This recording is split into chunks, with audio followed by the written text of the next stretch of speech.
These are two Griffon vultures that were handed into the unit on Sunday. We've got another two that are not so fit to go. But these two guys you could see them that they were really now completely ready to go. And we've just released them back to the wild where they belong. You do need that little window of the right conditions, the right weather. Tell us what you need to be able to let the vultures go. It's quite difficult really, because you've got to take into account in Gibraltar that we have a large population of yellow-headed gulls. We have a good population of peregrine falcons. These guys are hostile towards Griffon vultures and short-toed eagles. Another important item is the wind.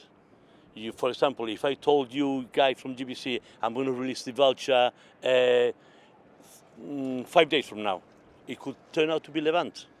And Levant is just not good for us. There's no wind, there's no uplift, and the birds will just haven't got enough wind to get away from Gib and go into Spain again. Right now we're kind of at the tail end of the migration season, no? And over the migration season we've had a large number of Griffon vultures and short-toed eagles brought down.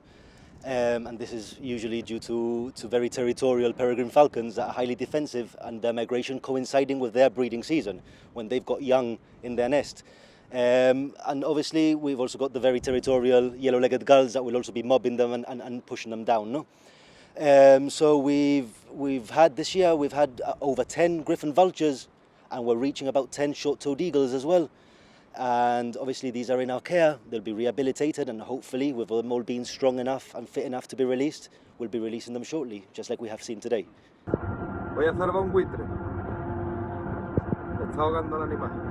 If it falls into the water, my recommendation is to try to pick the bird up as soon as possible.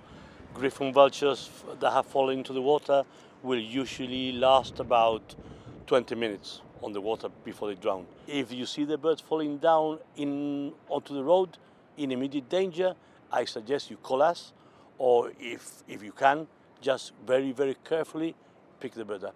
You could say that Gibraltar is almost like a GPS waypoint for birds in migration, no? Coming over into Europe. The birds that we're seeing migrate now are actually heading north, to their summer quarters. What we see here in Gibraltar that mass really expresses is a massive, almost civic pride or conservational pride or effort from the public, no? Where we'll have many members of the public knowing what we do. They'll be calling up and reporting these matters, actually picking up the phone and calling us up and reporting their sightings or what they found. And that's not something you see all around the world, no? And I think it's quite unique to Gibraltar and the efforts that we're making here.